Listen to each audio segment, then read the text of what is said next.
নমস্কাৰ মৰমৰ ছাত্ৰ ছাত্ৰীসকল সকলোকে ধন্যবাদ জ্ঞাপন কৰিছোঁ মোৰ টপাৰ ভিভি ইউটিউব চেনেল চাই থকাৰ বাবে। হয়, ছাত্ৰ ছাত্ৰীসকল যিসকল ছাত্ৰ ছাত্ৰীয়ে 2025 বৰ্ষত এইচএছ পাছ কৰিছে 60% লৈ সেইসকল ছাত্ৰ ছাত্ৰী স্কুটি লৈ পলিটিক্স চলি আছে সমগ্ৰ ৰাজ্যজুৰি। হয়, চৰকাৰে যাতে পলিটিক্স কৰি আছে ছাত্ৰ ছাত্ৰীৰ লগত, হয় কণমানি ছাত্ৰ ছাত্ৰীৰ লগত চৰকাৰে এনেকৈ প্ৰতাৰণা কৰি আছে। আগতে কৈছিলে 60%ত স্কুটি দিব, এতিয়া 60%ৰ পৰা 80% কৰি আছে। এনেকুৱা পলিটিক্স নচলিব। ছাত্ৰ ছাত্ৰীসকলৰ জাষ্টিছ লাগিব। মেৰিট লিষ্ট আকৌ এটা উলিয়াই দিব লাগে।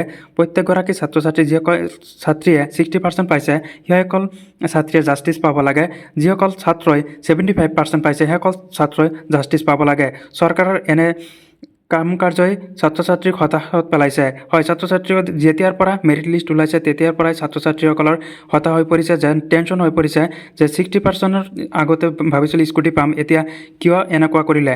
হয়, যেতিয়াৰ পৰা চৰকাৰে ৰিজাল্টৰ পিছত নটিচ ওলাইছে তেতিয়াৰ পৰা চৰকাৰৰ ছাত্ৰী হতাশ হৈ পৰিছে। 60%ত স্কুটি নাপাওঁ নেকি, স্কুটি নিদিয়ে নেকি, এনেকৈ কৈ মাথা নষ্ট কৰি দিছে। হয়, ছাত্ৰ ছাত্ৰীসকল প্ৰত্যেকগৰাকী ছাত্ৰ ছাত্ৰী এটাই টেনশ্যন, 60%ত স্কুটি নেপালে সিহঁতৰ বহু কথা ক'ব। আৰু ইতিমধ্যে কৈয়ে আছে যে 60% পাইছে, 70% পাইছে, 79% পাইছে, স্কুটি নাপায়।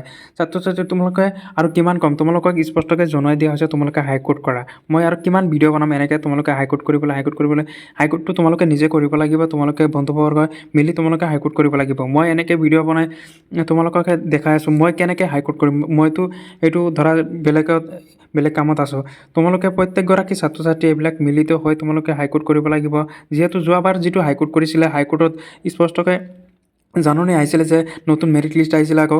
চ' ছাত্ৰ ছাত্ৰীসকল ঘোষণা হৈছিলে যে কোনকেইটা ছাত্ৰ ছাত্ৰীক স্কুটি প্ৰদান কৰা হ'ব। চ' ছাত্ৰ ছাত্ৰীসকল তোমালোকে এইবাৰো তোমালোকে হাইকোৰ্ট কৰি থাকা, তোমালোকৰ স্কুটিৰ মেৰিট লিষ্ট আহিব নতুন।